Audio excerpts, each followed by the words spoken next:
morning, everyone. I'm Rich Carlson. I'm the mayor of Walnut Creek.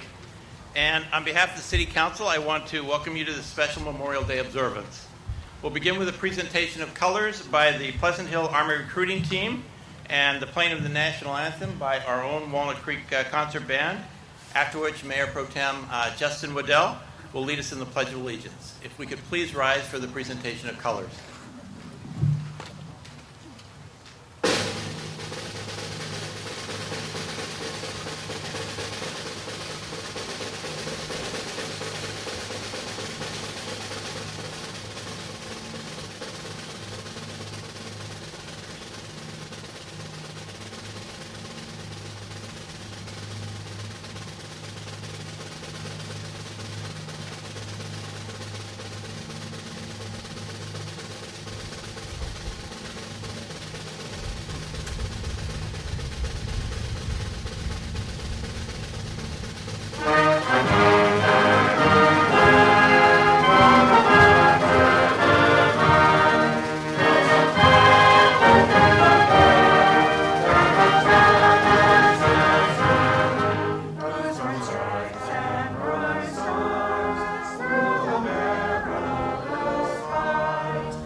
Please join me in the Pledge of Allegiance. I pledge allegiance to the flag of the United States of America and to the republic for which it stands, one nation under God, indivisible, with liberty and justice for all. If everybody could have their seat, please.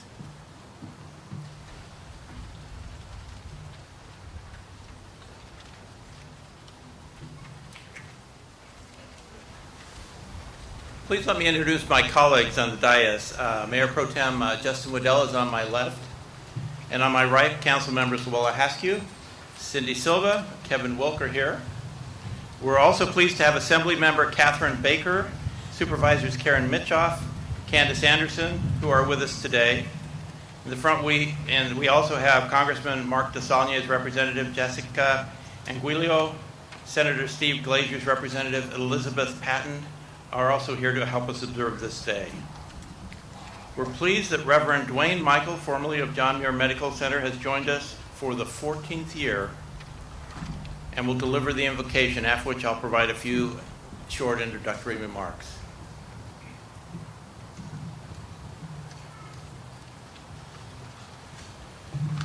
Let us pray. Eternal Spirit, bless this gathering as we come together to remember our country's heroes, both dead and alive. We come to honor the men and women whose sacrifice has helped to keep us safe and free. We come to remind the world of their bravery and their sacrifices.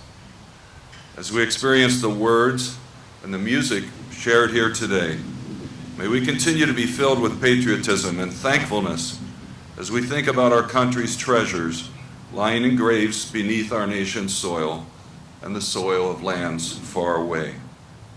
May we be inspired to be more diligent in continuing to commemorate their lives of service to this country and its people.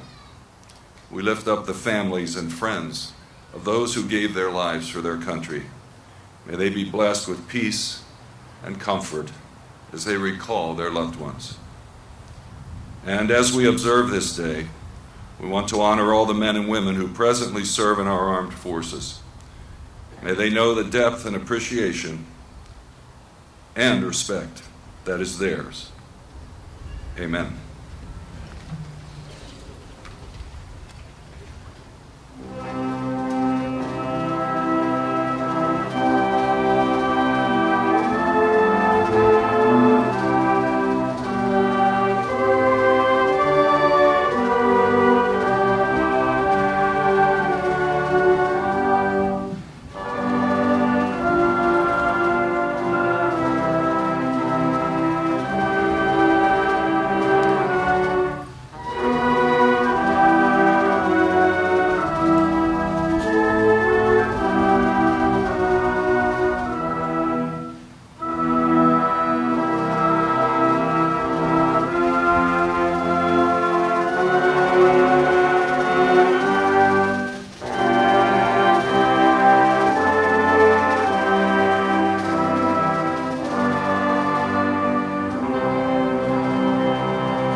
The first observation of what we call Memorial Day occurred May 30th, 1868, when flowers were placed on the graves of the Union and Confederate soldiers at Arlington, Virginia. After World War I, the day was changed to honoring those who died fighting in any war. For 29 years, our city has hosted this special ceremony on Memorial Day to remember and to honor those American military personnel from all branches of the service and all wars who gave their lives in service of this country. We welcome those of you who are with us today to honor and remember those heroes. It's very important that we as a community continue to hold a Memorial Day an observance to honor these brave men and women.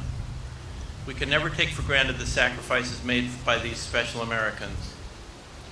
Next to our Veterans Memorial Plaza, we have plaques honoring those from Walnut Creek who died in World War II, the Korean War, Vietnam, Iraq, and Afghanistan wars.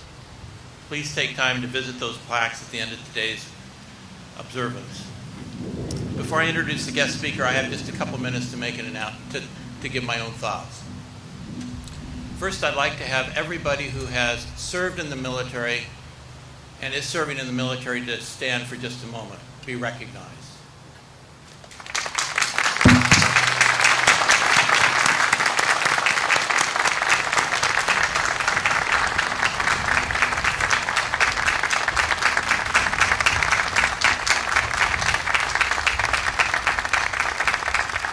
Thank you. As you can see on my lapel, I'm wearing two pins today. One's the traditional rectangular pin, which is indication of me being on the city council. The other's a round pin, which is the American Legion pin. Memorial Day is a very special day to me.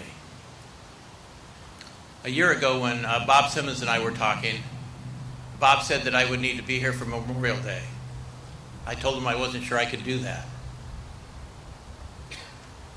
I served during the Vietnam War. Actually, it was called a conflict then. I think it still is technically a conflict. Many of my friends and associates were sent to Vietnam.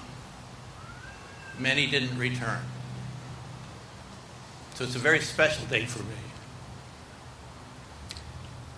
I wasn't sent to Vietnam.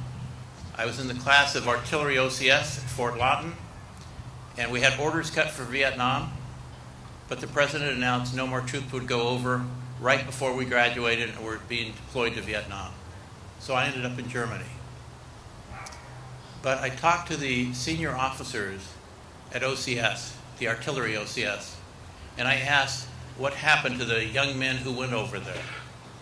They kept statistics. 95% went over there and did not come back alive. Only 5% did. Memorial Day is a special day for me. And I know that there are a lot of people from World War II, Korea, and all the other conflicts that are in the audience today, and it's a special day for them. And I suspect that if you went back through your genealogy, everyone here would have a relative who has sacrificed their life in defense of liberty. These people who have sacrificed their lives, I compare to their lives to lights. Their light went out early, but we can keep their light alive. We can use their light as guidance. We can follow their light and understand how important our liberty is, how important our freedom is. When we forget them, their light goes out. As more lights go out, greater darkness occurs and we have greater social unrest.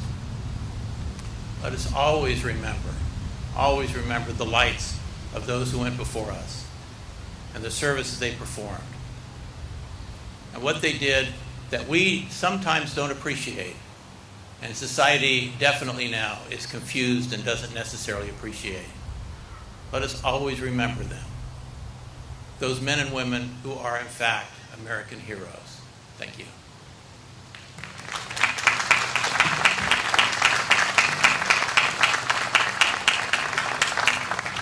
It's my pleasure to introduce our keynote speaker, and I'm going to lift this up because it's a little hard for me to look down. Captain Casey J. Brown, come on over and be in the, so everybody can see you. Doesn't he look great? For those of us in the military, he looks terrific. He enlisted in the United States Army out of Columbus, Ohio in 2007 as an officer candidate, and thereafter commissioned from Officer Candidate School at Fort Benning, Georgia, November 2007. Military education includes Military Intelligence Officer Basic Course, Military Intelligence Captain's Career Course, Army Basic Instructor Course, Signal Intelligence Officer Course, Brigade Intelligence Staff Course, Army Recruiter Company Commander Course, Master Resiliency Trainer Course. Civilian education includes bachelor's degrees in political science, mass communication from The Ohio State University. Captain Brown's current assignment is as East Bay Recruiting Company Commander. Captain Brown deployed to Tikrit, Iraq in support of Operation Iraq Freedom 2008-2009, and Kunar, Afghanistan in support of Operation Enduring Freedom 2011-2012. His awards and decorations, which you can see on his uniform, include the Bronze Service Medal, Meritorious Service Medal, Army Commendation Medal, Army Achievement Medal, National Defense Service Medal, Afghanistan Campaign Medal, Iraq Campaign Medal, Global War on Terrorism Service Medal, Army Service Ribbon, Overseas Service Ribbon, NATO Medal, and Combat Action Badge. Captain Brown's married to Susanna Dickerson of Valencia, California. They have two beautiful daughters, Elizabeth, age 3, Emily, age 16, and they're sitting in the second row. Could you wave? Let people know where you are.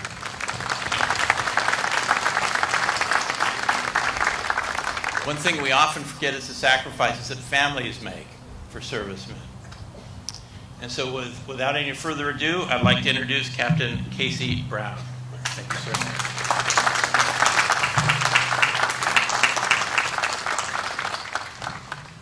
Thank you very much. That was a very generous welcome and greatly appreciated. Thank you, Mayor Carlston, our Walnut Creek City Council members, Mayor Pro Tem Wendell,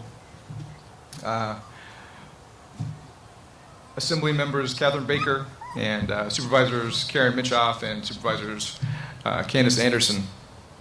Also, I'd like to personally thank the active reserve and retired armed service members that are sitting here today, any Gold Star family members that are present, other distinguished guests, family members, and friends.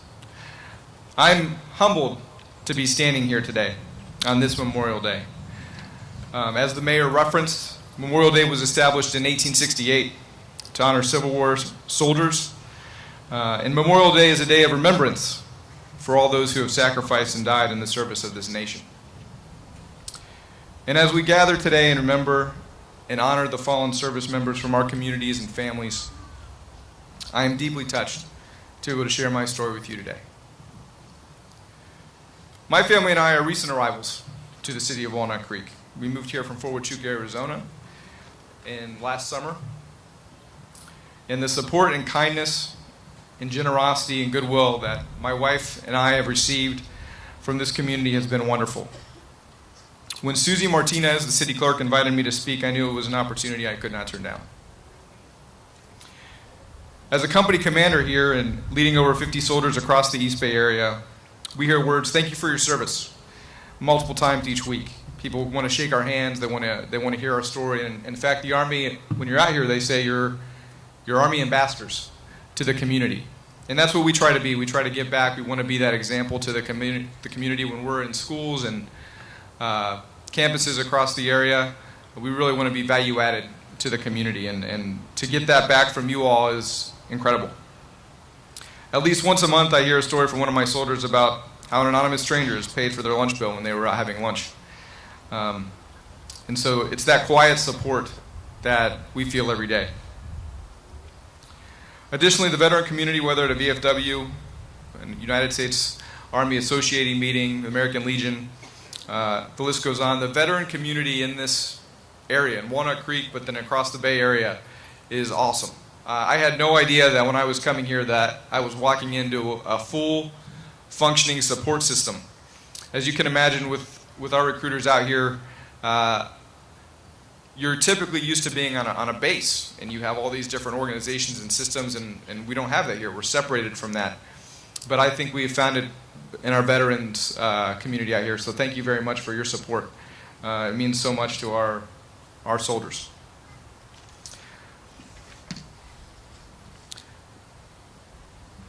So it is in that spirit I want to share with you the legacy of a few exceptional soldiers I had the privilege to serve with in Kunar and Nuristan, Afghanistan in 2011 and 2012.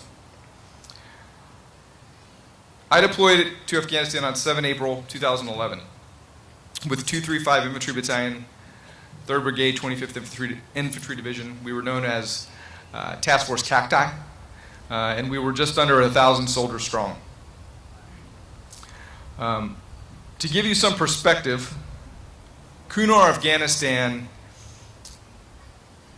since OEF began, there has been 14 Medal of Honor recipients in Afghanistan fighting in the war. 10 of those recipients earned those medals in Kunar. So that's the type of activity, that's the type of conflict that's going on there. It's a very intense area to be deployed to. I was there as a senior intelligence officer for the battalion. It was my second deployment, but it was my first one to Afghanistan. None of the individuals I will speak about today are those Medal of Honor recipients. I'm going to only be speaking about the soldiers I served with personally. And then I want you to understand kind of what we were there to do. So first off, our mission was primarily to train and support the Afghan military. We were there to stand up and put them in the lead, right? So part of our function was to reduce some of our combat presence, some of our combat leadership, and have the Afghan military step up and fill that gap. The other huge piece that I think we had, and I think the part that I'm most proud of, is that we were the enabling security for the provincial reconstruction team in Kunar. That's a team led by the State Department, has USAID members, Department of Agriculture, all these different enablers. And their function was to train agriculture techniques, to build roads, to put in schools, to teach a young democracy how to be a democracy, to educate the elected officials how government works and what the citizens should expect of their elected leaders. And I think that was probably the most important thing we did, because that's the thing that'll stick. While executing that 12-month mission, 11 soldiers either assigned or in direct support to Task Force Cacti died while fighting in Kunar. I'm going to read their names now. After I read, I would like us all to take a moment of silence to recognize their sacrifice. Sergeant Kevin White died 1 May 2011. Specialist Brian Riley died 15 May 2011. PFC William Blevins, 23 May 2011. Specialist Levi Nuncio, 22 June 2011. Staff Sergeant Nigel Kelly, 25 June 2011. First Lieutenant Dimitri Del Castillo, 25 June 2011. Specialist Kevin Hilleman, 26 June 2011. Corporal Rafael Aruda, 16 July 2011. Sergeant Christopher Munez, 11 December 2011. Specialist Ronald Rildrick, 11 December 2011. And our last casualty, Second Lieutenant Clovis Ray, 15 March 2012. Please, let's take a moment of silence to remember them.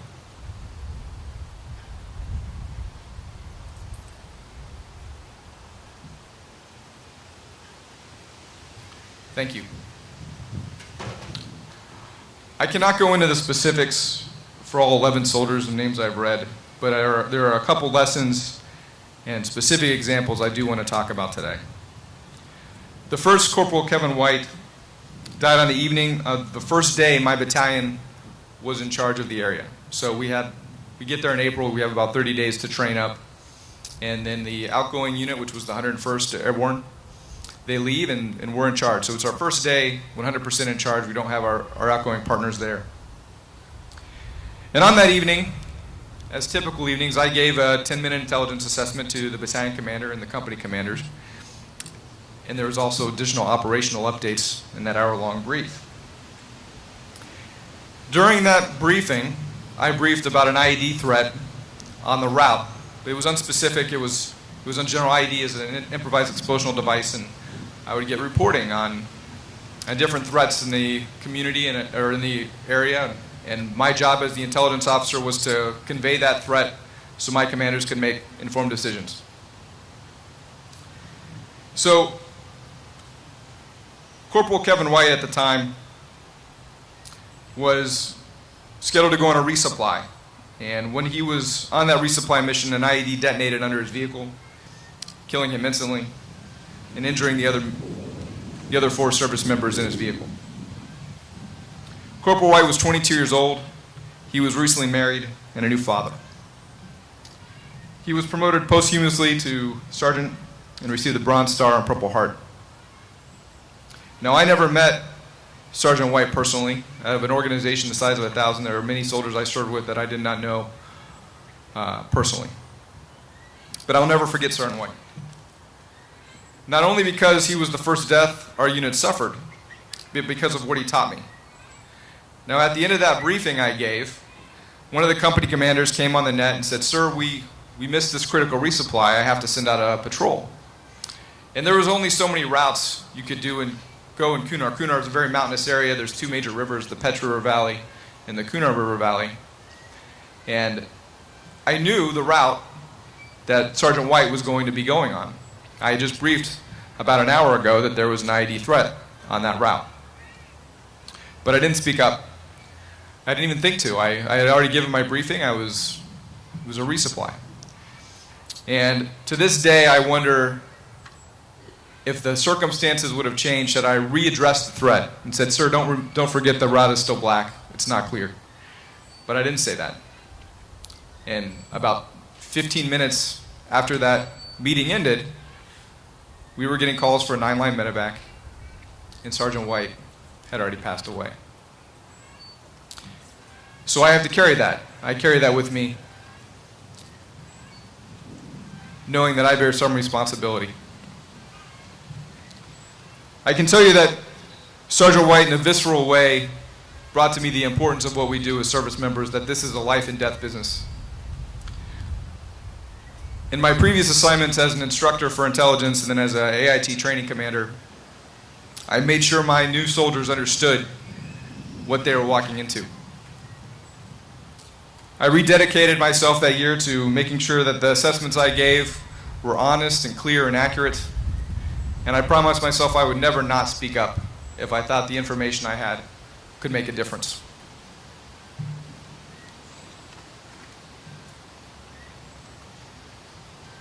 I will say over the course of that year, Task Force Cacti was dedicated in reducing and eliminating the IED threat. We captured over 60 members of the IED cells responsible by the Taliban and stood up a 1,500 person armed Afghan local police force that significantly reduced the IED threat. After Task Force Cacti left in 2012, there have only been 2 more IED attacks in that province since we left. That's a change from over 100 IED attacks a year prior to our deployment. The second person I'd like to talk about is First Lieutenant Dimitri Del Castillo. He's the first loss I've experienced as a soldier where I knew the soldier personally. We were of a similar age. We had both been recently married just the year prior to our deployment. I was married in March of 2011. He was married in December of 2016 to his wife, Katie. We both married other service members. His wife, Katie, was on the brigade adjunct's office as part of their human resources and administrative officers. And First Lieutenant Dimitri Del Castillo was a platoon leader in Bravo Company. He was very religious. He would often lead his men in prayer. He encouraged his soldiers to go to church. And it speaks to the training that he put his men through the year prior, as no other soldier in his platoon died during that deployment. Del had a positive and exuberant attitude. It never wavered, even in the face of severe crisis. He died while calling in air support for his men, the radio still in his hand. Del's death was all the more difficult because he had celebrated his 24th birthday the week prior. His wife, Katie, came down and was given permission to fly in to our base and spend the day with him. And that is the last memory I have of Del. He was sitting next to his wife in the dining facility eating cake. And that's the lesson I took from him. Del never stopped celebrating life, even in the face of crisis, even in the midst of combat. He would always celebrate his good fortune. And it's important as soldiers, I think, to carry that with us, given some of the environments that we go into. The last person I want to highlight is Second Lieutenant Clovis Ray. He was our organization's last casualty, and he died on the last patrol he would have had to complete before he was going to go home the next day. It was his transition patrol. The incoming company was there, and he had a new platoon leader by his side from the new unit, and he was teaching that platoon leader the roles and responsibilities expected of a platoon leader in combat. Second Lieutenant Ray showed up to our unit about 6 months into the deployment. He showed up halfway through. He was initially assigned to the battalion S3 shop, where he worked on operational planning. He was so eager to get a platoon and be in front of his soldiers and lead men. And I was kind of shocked he was there because Ray was older. He was in his 30s. He had gray hair in his temples. He was married. He had a 5-year-old son. And he had left a successful career in finance at Wells Fargo to become a second lieutenant, take a huge pay cut, and serve his country. And I remember asking Ray when he was in the operations shop, why did you join? You had all this opportunity going for you. And he was like, I've always wanted to serve. No one in my family served. It's something I've wanted to do since I was a little boy, and I knew my time was running out, and I didn't want that opportunity to pass me by. And so he did, and he was eager. And when there was a platoon position open up in the Petch River Valley, he volunteered. He went to my battalion commander and he said, "Sir, I want to go. I want the opportunity to lead these soldiers." And he died leading his soldiers. He was attacked while he was ground guiding his vehicle on a turnaround point. He didn't have to be outside of that vehicle, but he didn't want to expose his soldiers. So Clovis Ray was out in front of his vehicle, guiding it to turn it around on a narrow road on the side of a mountain, so none of his other soldiers would be exposed. And that is what Second Lieutenant Clovis Ray did. He died saving his men from fire, being out front. so they didn't have to be.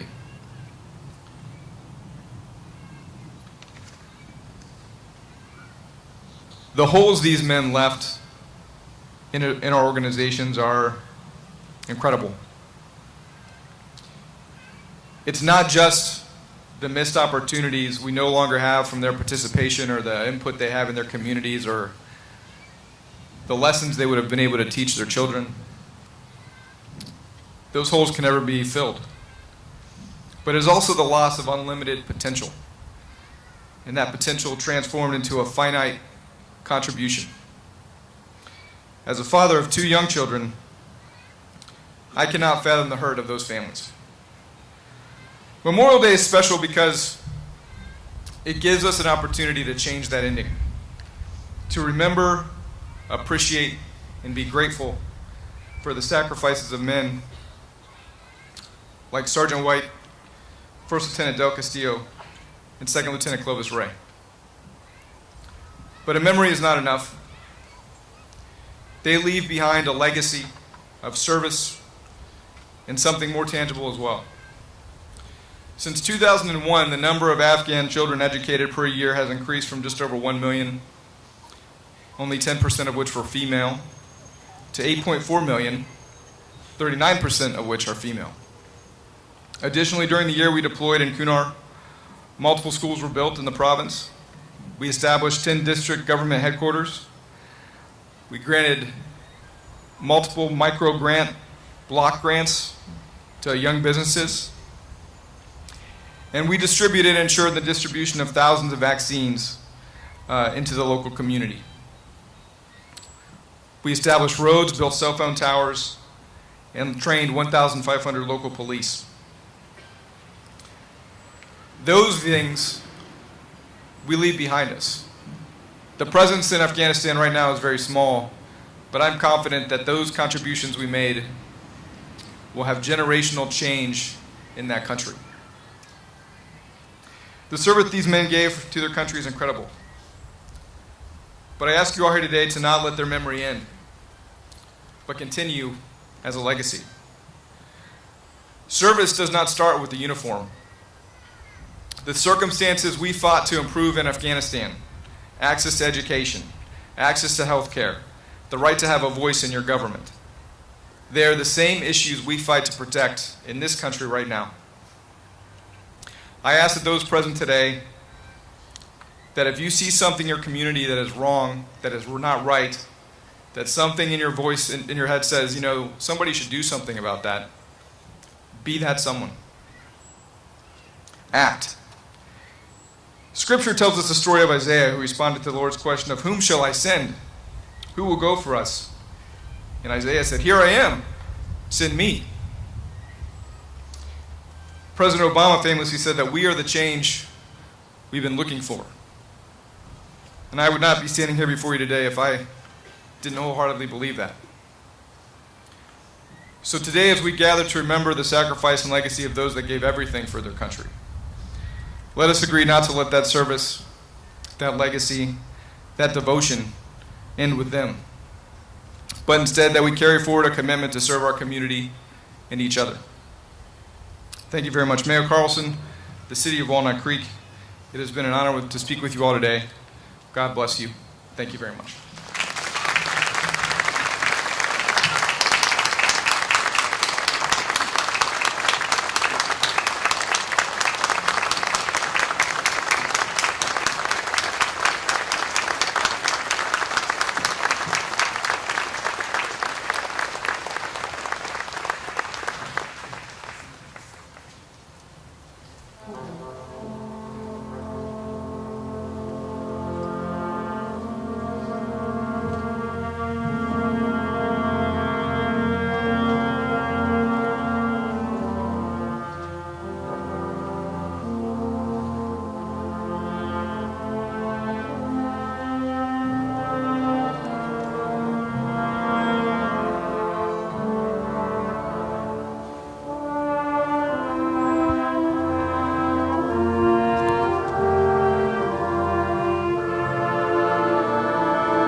And now we want to honor all of our vets and members of the armed forces with the Armed Forces Salute.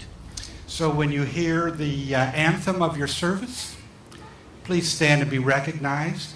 Also, families, if you hear the anthem of your loved ones' service, again, please stand so we can recognize you.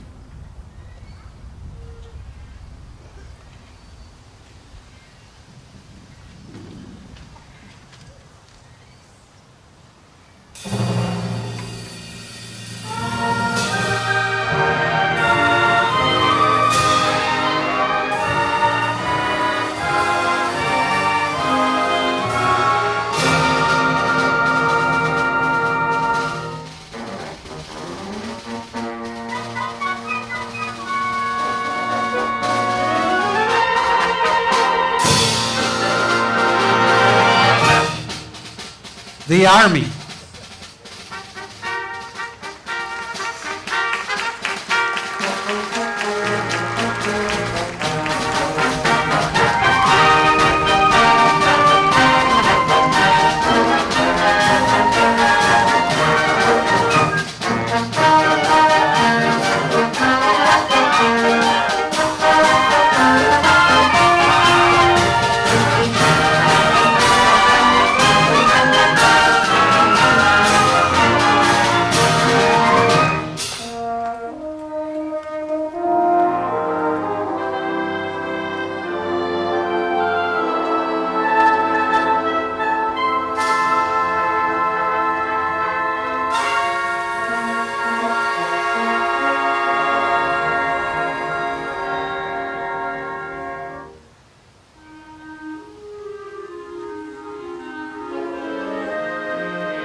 The Coast Guard.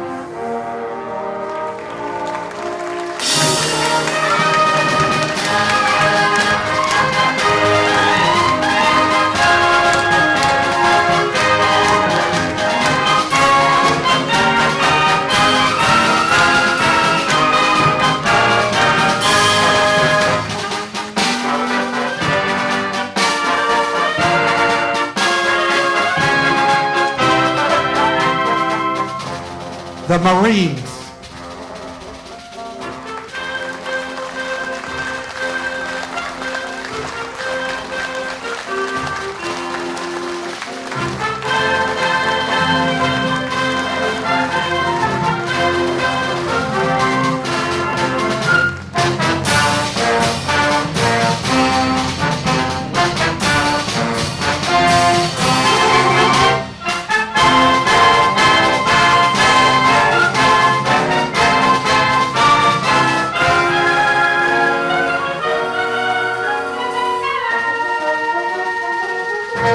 The Air Force.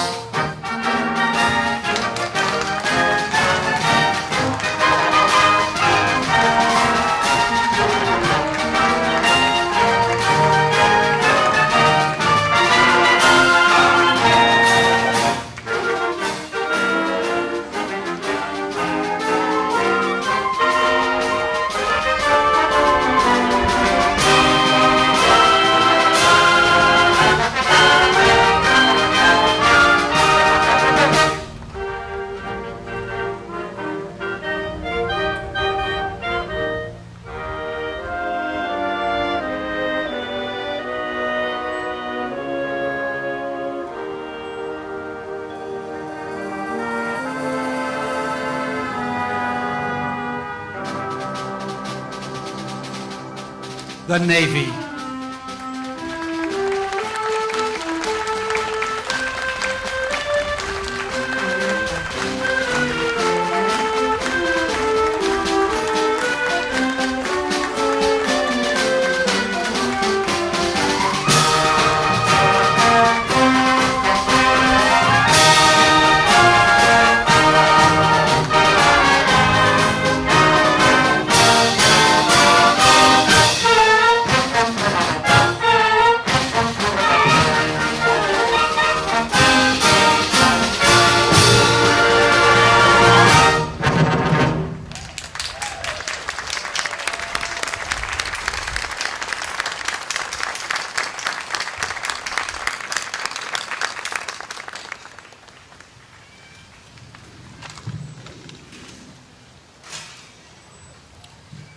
Time for our closing blessing. I'd like to invoke the words of Abraham Lincoln from 1863 that he gave during the Gettysburg Address, just a portion. It is rather for us the living, we here be dedicated to the great task remaining before us, and from these honored dead, we take increased devotion to that cause for which they here gave the last full measure of devotion. There is no greater love than this, to lay down one's life for their friends and their country. Bless and keep alive the memories shared here today as we continue to give tribute, respect, remembrance, and honor to the gallant men and women of our armed forces who obtained eternal glory by laying down their lives for us and others who called upon their help. May the Eternal One bless their souls and protect those soldiers who now stand in harm's way. May our country be so blessed with love and clothed in God's care. May we forever be held in a holy embrace of hope and peace.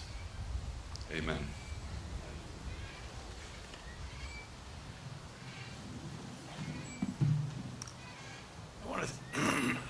I want to thank the Walnut Creek Concert Band and Music Director Harvey Benstein for their appearance here today, and for the performance at all the Memorial Day and Veterans Day ceremonies we've had since 1988. And remind you that they have a Fill the Drum program to participate in. We want to thank Reverend Dwayne Michael for his invocation and blessing. We're grateful for the Pleasant Hill Army recruiting team for taking time to be part of this special tribute. Also want to thank Boy Scout Troop 810 for assisting today and passing out the programs and the flags.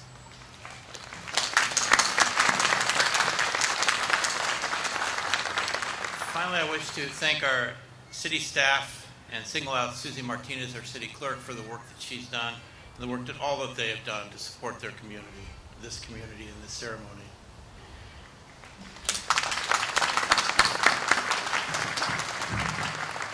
We'd like you now to follow us as we proceed over to Veterans Memorial Plaza for the placing of the wreath, after which we'll observe a moment of silence before the playing of taps and the lowering of the flag to half-staff. Please join us in this part of the ceremony.